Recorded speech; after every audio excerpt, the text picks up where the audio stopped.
Conley Brett Hadley, both wonderful actors, and I will read classical Chinese poetry. Last week, Brett and I read the first half of Tao Te Ching by Lao Tzu, translated by Stephen Mitchell. Today, Corinne and Brett will read the second half. Then I'll read some poems by Du Fu, 712 to 770, translated by David Hinton. Before Corinne and Brett read, I will read just a little bit from the foreword in case anybody was not here last week about Lao Tzu's translation, or Lao Tzu's Tao Te Ching. Tao Te Ching can be translated as the Book of the Way. About Lao Tzu, its author, there is practically nothing to be said. He may have been an older contemporary of Confucius, 551 to 479 BCE. All he left us is his book, the classic manual on the art of living, written in style of gem-like lucidity, radiant with humor and grace, and large-heartedness, and deep wisdom, one of the wonders of the world. Lao Tzu's central figure is a man or woman whose life is in perfect harmony with the way things are. The reader will notice that in the many passages where Lao Tzu describes the master, I have used the pronoun she, at least as often as he. The Chinese language doesn't have this kind of distinction. In English, we have to choose. But since we are all potentially the master, since the master is essentially us, I felt it would be untrue to present a male archetype, as other versions have, ironically done. Ironically, because of all the great world religions, the teaching of Lao Tzu is by far the most female. Of course, you should feel free throughout the book to substitute he for she, or vice versa. And now Brett Hadley will begin the second half of Lao Tzu's Tao Te Ching. Very well. Stanza 42. The Tao gives birth to one. One gives birth to two. Two gives birth to three. Three gives birth to all things. All things have their back to the female and stand facing the male. When male and female combine, all things achieve harmony. Ordinary men hate solitude, but the master makes use of it, embracing his aloneness, realizing he is one with the whole universe. Not talking for 2 or 3 weeks on a daily basis. Our old speech teacher used to say, "Talk above it, Mr. Hadley, talk above it, that's all." So, I'll try. Stanza 43, the gentlest thing in the world overcomes the hardest thing in the world. That which has no substance enters where there is no space. This shows the value of non-action. Teaching without words, performing without actions. That is the master's way. 44. Fame and integrity. Which is more important? Money or happiness? Which is more valuable? Success or failure?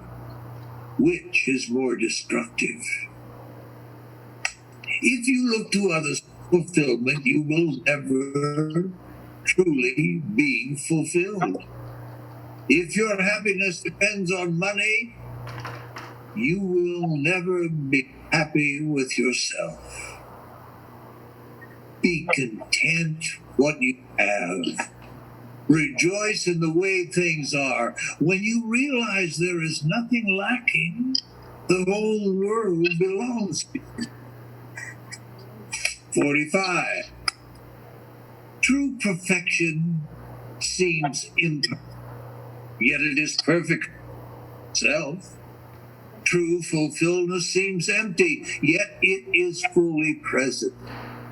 True straightness seems crooked, true wisdom seems foolish, true art seems artless.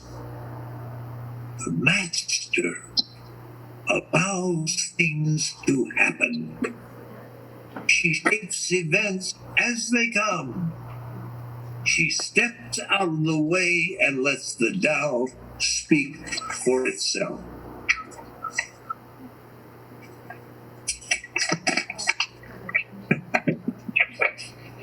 Abraham. Stanza 46. When a country is in harmony with the Tao, the factories make trucks and tractors. When a country comes counter to the Tao, warheads are stockpiled outside the cities. There is no greater illusion here. No greater wrong than preparing to defend yourself.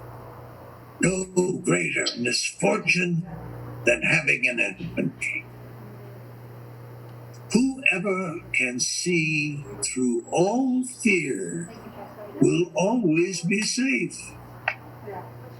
Without opening your door, you can open your heart to the world. Looking out your window, you can see the essence of the Tao. The more you know, the less you understand. The master arrives without leaving, sees the light without looking, achieves without doing a thing.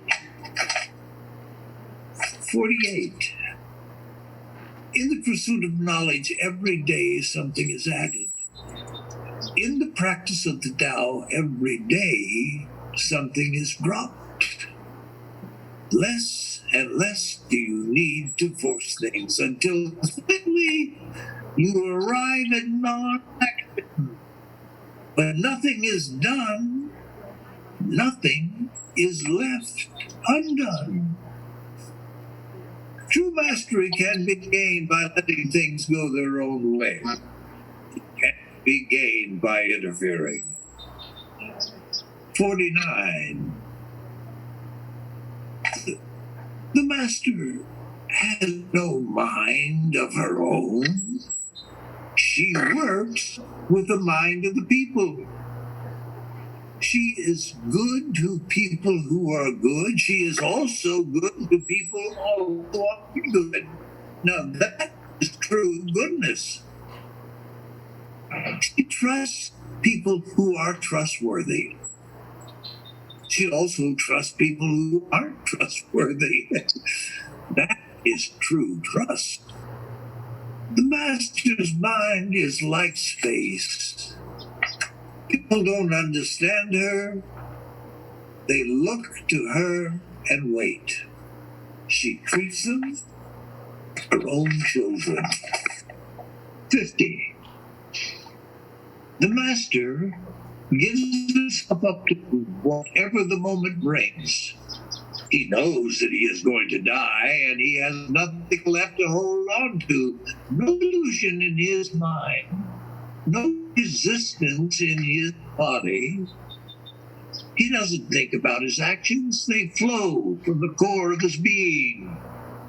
He holds nothing back from life.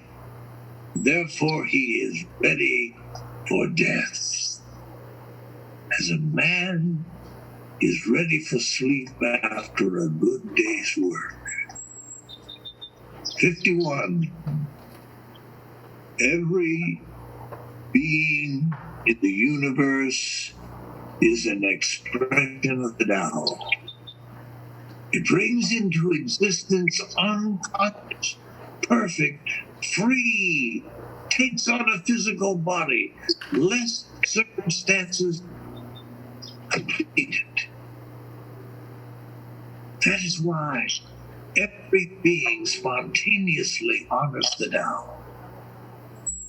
Tao gives birth to all things, nourishes them, maintains them, cares for them, comforts them, protects them, takes them back to itself, creating without possessing, acting without expecting, guiding without interfering. That is why love of the Tao is the very nature of things. Erin, it's yours. Thank you. 52. In the beginning was the Tao. All things issue from it. All things return to it. To find the origin, trace back the manifestations. When you recognize the children and find the mother, you will be free of sorrow. If you close your mind in judgments and traffic with desires, your heart will be troubled. If you keep your mind from judging and aren't led by the senses, your heart will find peace. Seeing into darkness is clarity. Knowing how to yield is strength. Use your own light and return to the source of light. This is called practicing eternity. 53.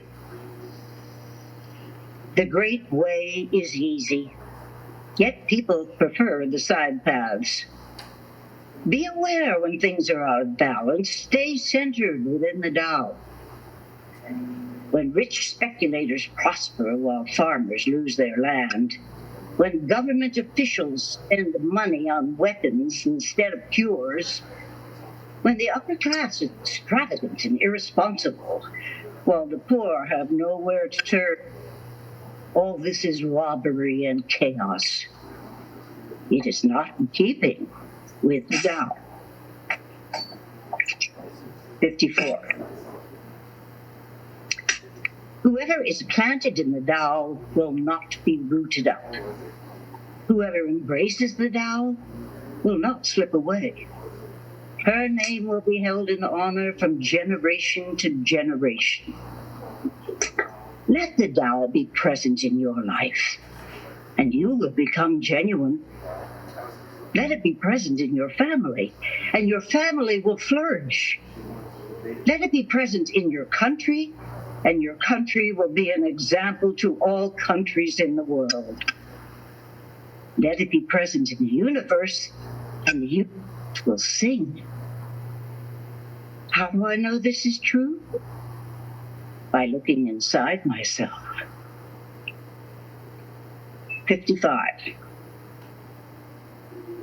He who is in harmony with the Tao is like a born child. Its bones are soft, its muscles are weak, but its grip is powerful. It doesn't know about the union of male and female, yet its penis can stand erect. So intense is its vital power. It can scream its head off all day, yet never becomes hoarse. So complete is its harmony. The master's power is like this. He lets all things come and go effortlessly, without desire.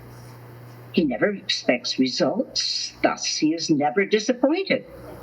He is never disappointed, thus his spirit never grows old. 56. Those who know don't talk. Those who talk don't know.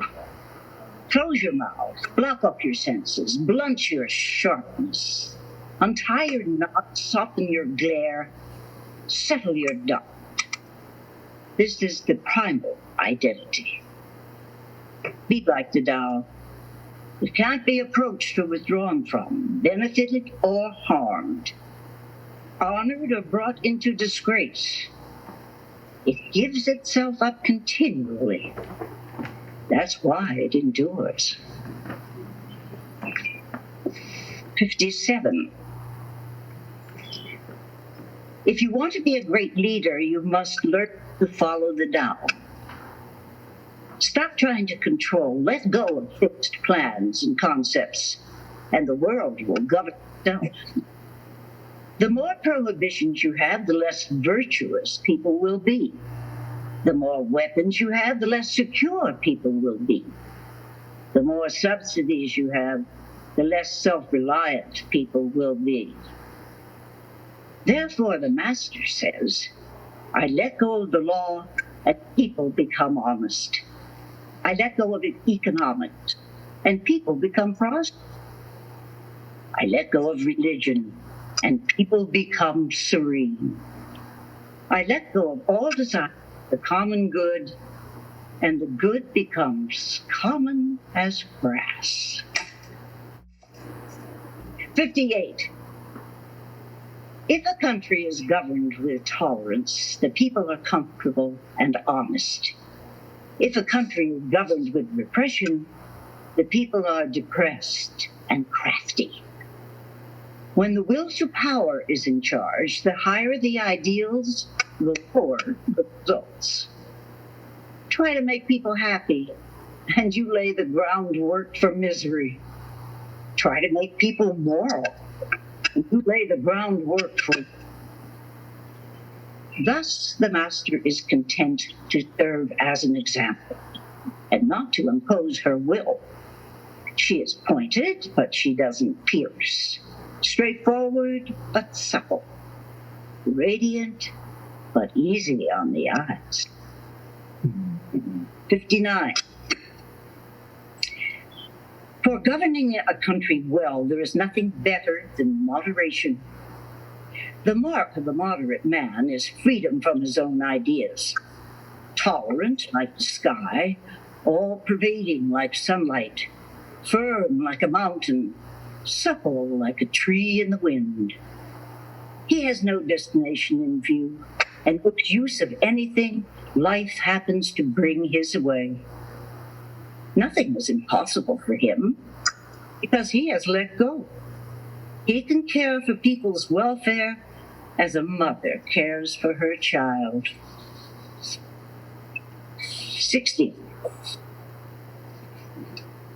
Governing a large country is like frying a small fish.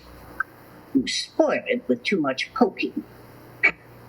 Center your country in the Tao, and evil will have no power.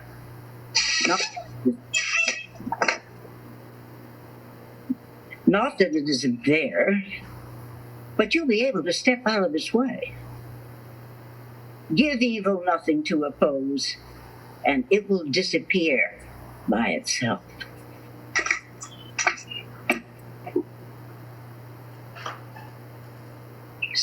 One.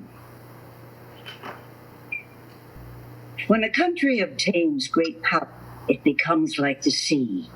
All streams run downward into it. The more powerful it grows, the greater for humility.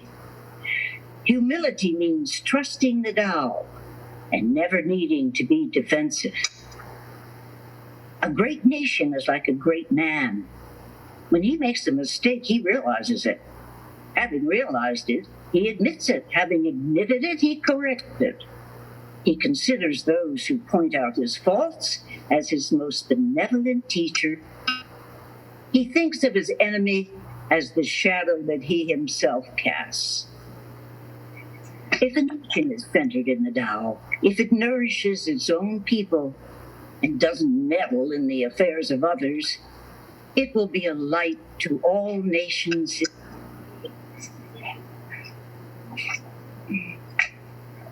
Thank you, Corinne. 62.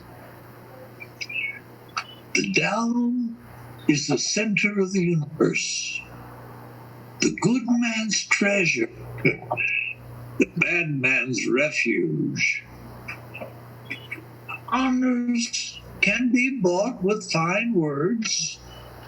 Respect can be won with good deeds, but the Tao is beyond all value, and no one can achieve it. Thus, when a new leader is chosen, don't offer it with your wealth or your expertise. Offer instead to teach him about the Tao. Why did the ancient masters esteem the Tao? Because being one with the Tao, when you seek, you find. When you make a mistake, you are forgiven. That is why everybody loves it. 63. Act without doing. Work without effort. Think of the small as large, and the few as many. Confront the difficult while it is still easy. Accomplish great tasks by a series of small acts. The master never reaches for the great. Thus, she achieves greatness. When she runs into difficulty, she stops and gives herself to it. She doesn't cling to her own comfort. Thus, problems are a problem for her. 64. What is rooted is easy to nourish. What is recent is easy to break. What is brittle is easy to break. What's small is easy to scatter. Prevent trouble before it arises. Put things in order before they exist. The giant pine tree grows from a tiny sprout. The journey of 1,000 miles starts beneath your feet. Rushing into action, you will fail.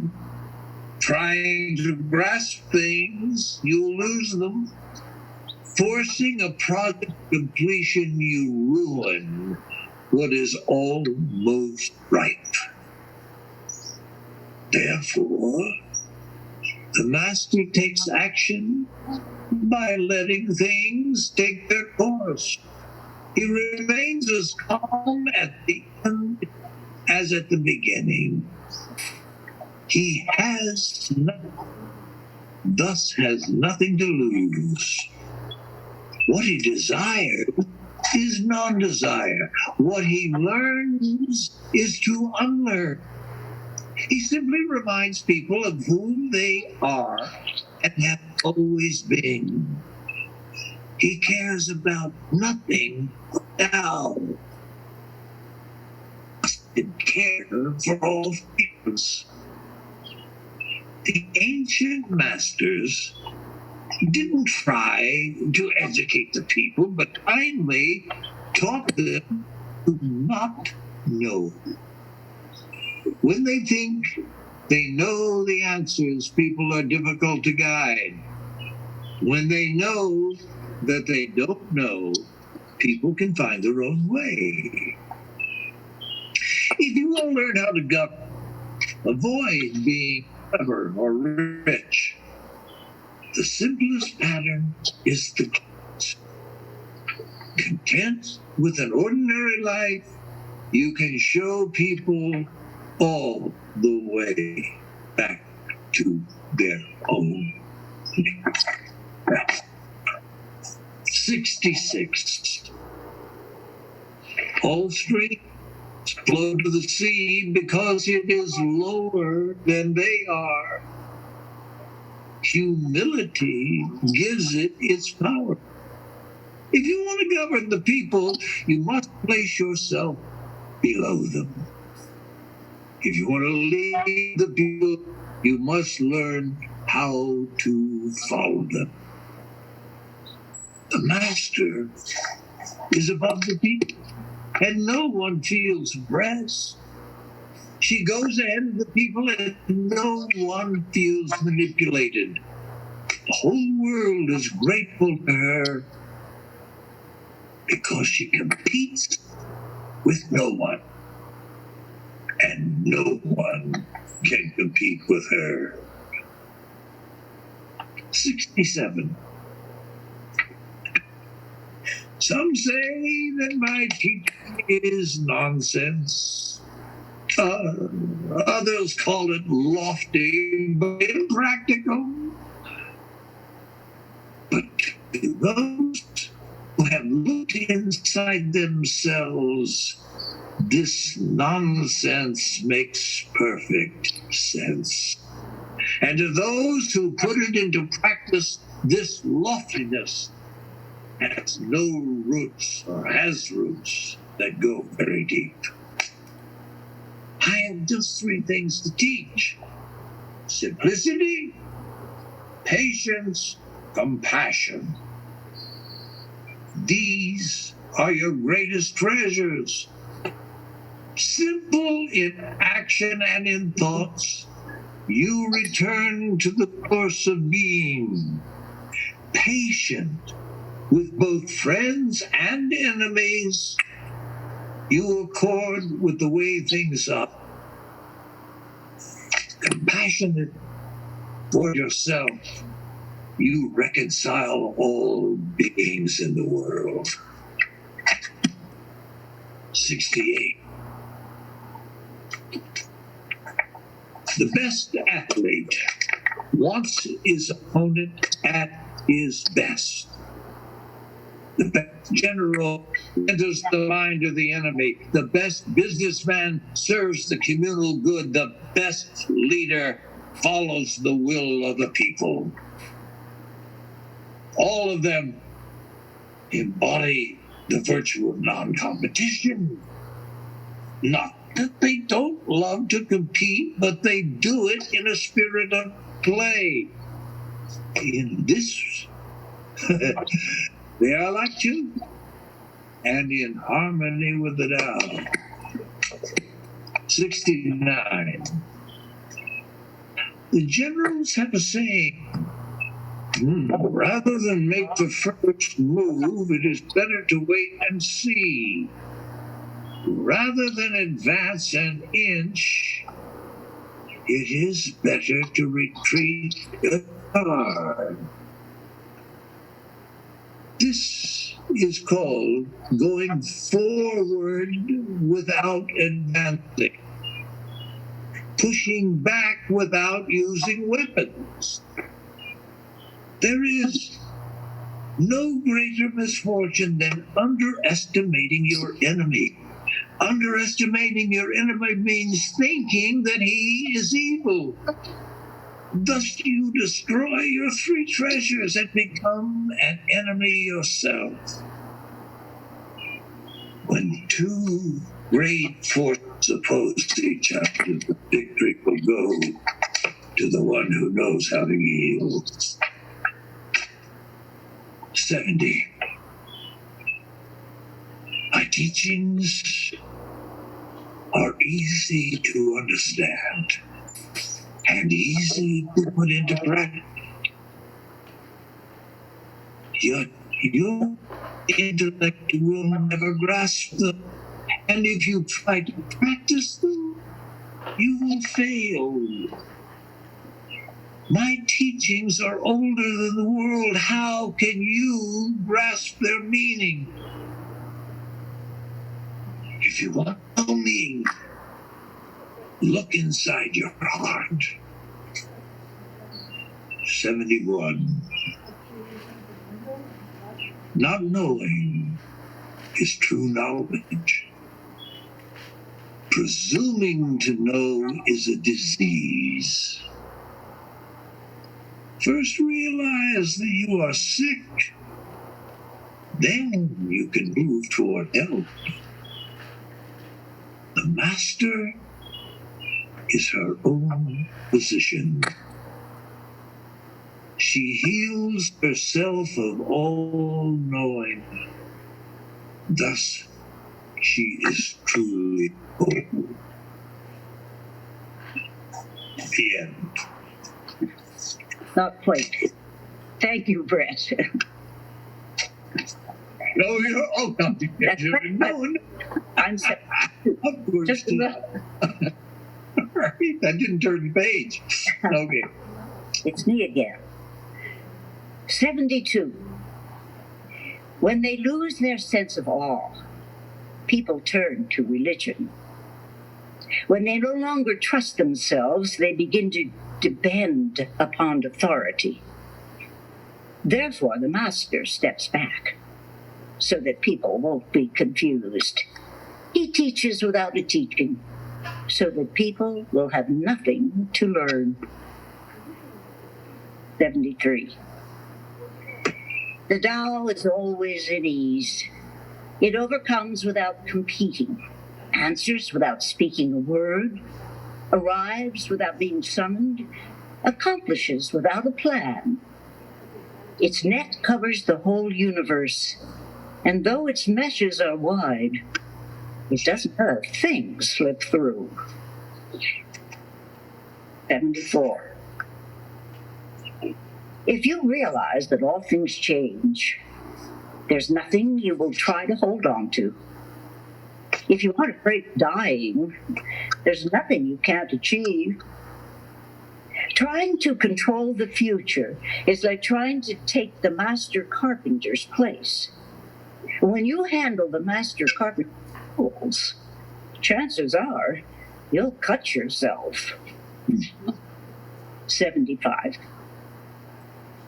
When taxes are too high, people go hungry.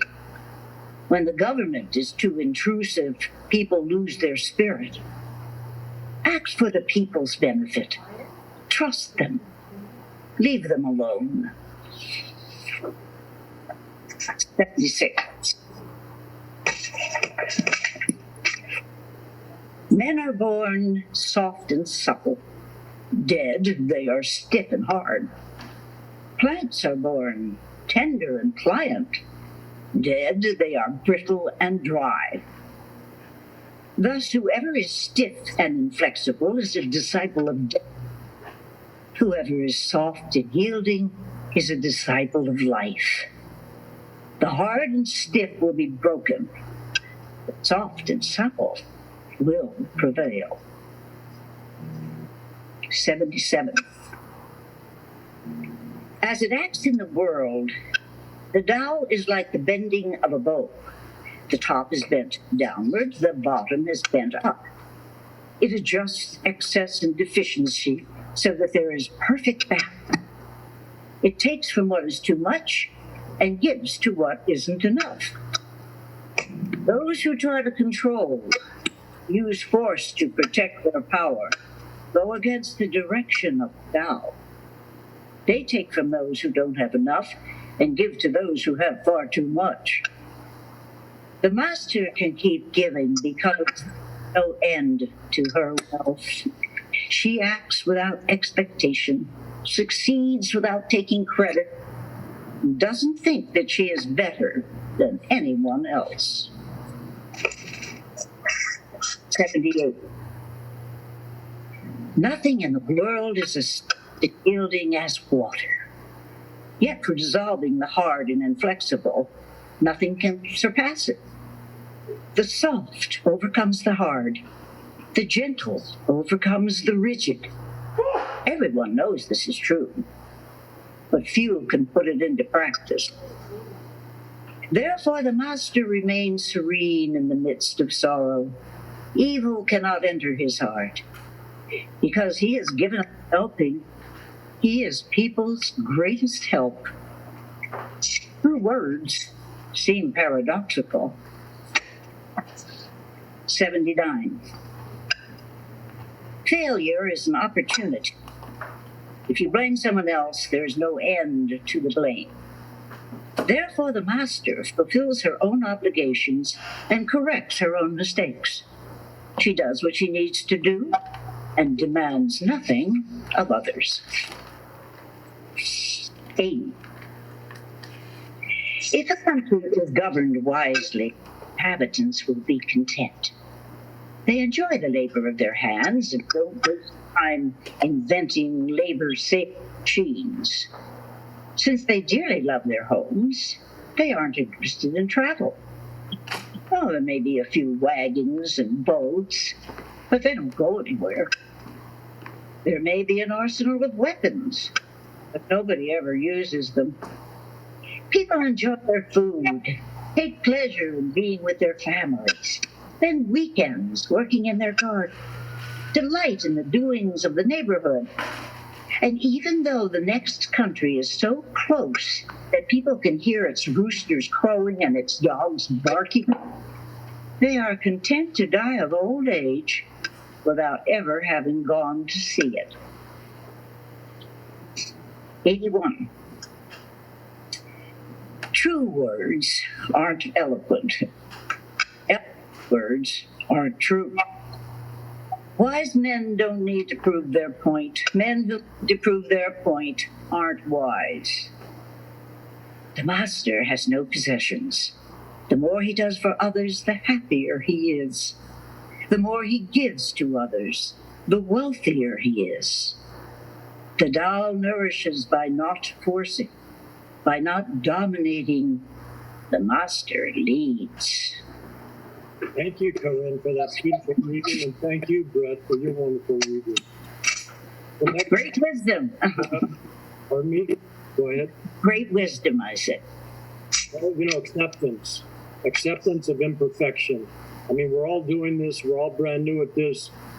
Also, we do our best, and there is imperfection sometimes in the technical aspect. But the next poet that we're going to read is Du Fu. Du Fu is generally described as the greatest of China's poets. He was born in 712 and died in 770.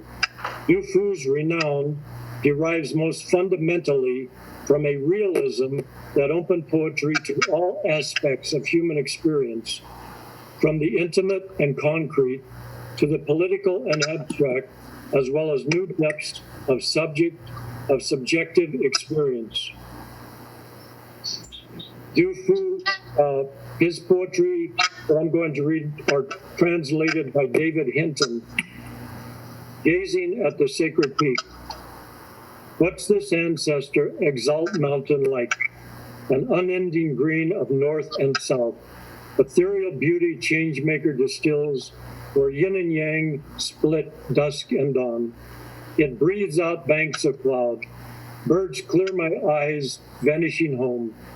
One day soon, at the top, those other peaks will be small enough to hold, all in a single glance. Inscribed on a wall at Chang's recluse home, in spring mountains, alone, I set out to find you. Axe strokes crack, crack and quit, silence doubles. I pass snow and ice lingering along cold streams. Then, as Stone Gate and Late Light enter these woods, you harm nothing. Dear roam here each morning, want nothing. Aura's gold and silver grace nights. Facing you on a whim in bottomless dark, the way here lost, I feel it drifting, the whole empty boat. Moonlit night. Tonight at Fiji, this moon she watches alone in our room, and those little far-off kids, too young to understand what keeps me away, Orvin Chang'an. By now her hair will be mist-tinted, her jade-pure arms chilled in its crystalline light. Oh, when will it find us together again, stripes drawn open, light traced where it dries our tears. Spring landscape, the country in ruins, rivers and mountains continue, the cities grown lush with spring, blossoms scatter tears for us, and all these separations and a bird's cry startle the heart. Beacon fires 3 months ablaze, by now a simple letter's worth 10,000 in gold, and worries thin my hair into such white confusion, I can't even keep this hairpin in. Dreaming of Li Po, yet at least give separation repose. Without death, its grief only sharpens. You drift malarial southlands beyond Yangtze distances, and I hear nothing.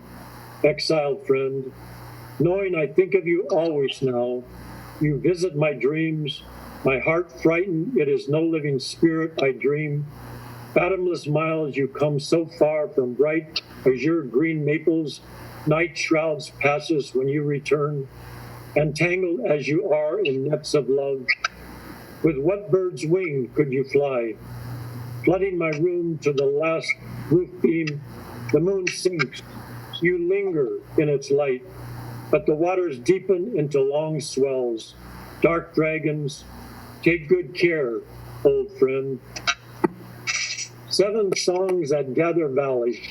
1, a wanderer. Oh, all year this wanderer that I am, white hair, a shoulder-length confusion, gathering all acorns all year like the monkey sage. Under cold skies, the sun sets in this mountain valley. No word arrives from the central plain. And for my failing skin and bone, ice-parched hands and feet, no return their song, my first song sung, oh song, already sad enough. Winds come from the further sky, grieving my grief. 2, sturdy hoe, oh long sturdy hoe, my white timbered fortune. Now I'm depending on you alone for life. There is no wild yam shoot to dig. Snow fills the mountains. I tug at a coat, never covering my shins. And when we come home empty-handed again, children's cries are deafening. 4 walls harboring quiet song, my second song sung, oh song beginning to carry. This village is peopled with the faces of my sorrow. 3, brothers of mine, my brothers in far-off places. Oh, 3 thin brothers, all frail and weak, and these scattered lives we wander never meet. Mongrel dust, smothering sky, roads between us going on forever. Cranes flock eastward, following geese, but cranes, how could cranes carry me there to a life beside my brother's song, my third song sung, oh song sung 3 times over. Who knows where they'll come to gather my bones? 4, sister of mine, my sister off in love apart, husband dead young, orphan children unhinged. Oh, my sister, the long Hawaii, all deep swells, all blood dragon fury, how will you come now? And after 10 years, how will I find you in my little boat? Arrows fill my eyes and southlands riddled with what? War, banners and flags, harbor another dark song, my 4th song sung, oh song, rehearsed 4 times through. Gibbons haunt midday forest, light wailing my wheels. 5, 4 mountains, all wind swept, headlong streams, sod rain. Oh, the cold rain falling through bare trees falls, and clouds hang low among brown weeds and ancient city walls. White foxes prowl, brown foxes keep still. This life of mine, how can I live out this life in some starveling valley? I sit up in the night, 10,000 worries gathering song, my 5th song, oh song, already long enough, calling my spirit, my lost spirit, gone to my lost home. 6, dragon, oh, a dragon in southern mountains, crag trees tangling their ancient branches above its pool. When yellowed leaves fall, it sinks into hibernation, and from the east come vipers prowling the waters. A traveler amazed they would dare show themselves. I sliced them apart with my sword, and once I finished, I began to rest here. Song, my 6th song, sung, oh song, wearing your thoughts thin, springs gracing streams and valleys again with me. 7, a man, every distinction has eluded, a man grown old only to wander these hungry years on mountain roads. How long for Chung and ministers, honor, wealth, they all devote themselves early. Wise men I knew long ago live in these mountains. Our talk is all old times gone by, nothing more old friends harboring. wounded memories song, my seventh song, sung, oh uneasy silence, ending my tune. White sun empties majestic sky with headlong flight. And the last poem I will read by Du Fu is Night. Flutes mourn on the city wall. It is dusk. The last birds cross our village graveyard. And after decades of battle, their war tax taken, people return in deepening night. Trees darken against cliffs, leaves fall. The river of stars faintly skirting beyond frontier passes. I gaze at a tilting dipper, the moon thin, magpies done with flight. A sliver of moon lolls through clear night, half abandoned to sleep, lamp wicks char. Deep wonder uneasy among howling peaks, and forces of falling leaves startle cicadas. I remember mince treats east of the river, think of our boat adrift in falling snow. Tribal songs rise, rifling the stars. Here, at the edge of heaven, I inhabit my distance. That's it, and I just wanted to point out that last word. I mean, we see it in any of us who study Buddhism, the sense of silence, the sense of absence, the sense of the void, the sense of returning to what was never there, and also the spareness of these poems, the spaces in between, and the clarity of the lines. Unlike some people who take a sentiment and lay it to an outworn cadence, these Chinese way back, they had the sense enough to know that your breath and spareness and clarity are all important. So what did you two want to say anything about what you gained from reading of Tao Te Ching? You want to say anything, Corinne? You gave such a beautiful reading. Well, thank you. What I kept questioning, I said to myself, I wonder if there's any country that follows that. Now, certainly not China. They didn't take to Tao Te Ching because they certainly have a repressive government. But I was thinking about Burma, where there are, of course, so many Buddhists, but the Buddhists are not in charge of the government. And is there a country somewhere that he talks that is a light to the world? Well, in Japan, remember the film, second to the last film Scorsese did, Silence. It was about two Jesuits who went to Japan in the 1500s looking for a Jesuit they thought may have committed apostasy. And at that time, if my memory is correct, I'm no scholar of religion, obviously, but if you did not convert to Buddhism, you would be tortured and possibly killed. Brett, we don't have much time left. You gave a magnificent reading. Do you have anything to say about what you gained or what you saw in the Tao? Well, I've always been a fan of Lao Tzu to begin with, so I can't say there was nothing new. You always find something new every time, but I enjoyed going back to him again. I must admit that I was tempted, and I would have approached it beforehand, to approach it from the point of view of a Southern Baptist evangelist coming out and just preaching this to the congregation. Get the message here, brothers and sisters. Come on. And just as a holy roller type of presentation for the Tao, simply because it is so well laid out that it could be a great sermon for an evangelist, kind of just changing the names a little bit, changing the images, changing the deities, the master, and teaching but the people. But the Tao is not forceful like the Southern Baptists.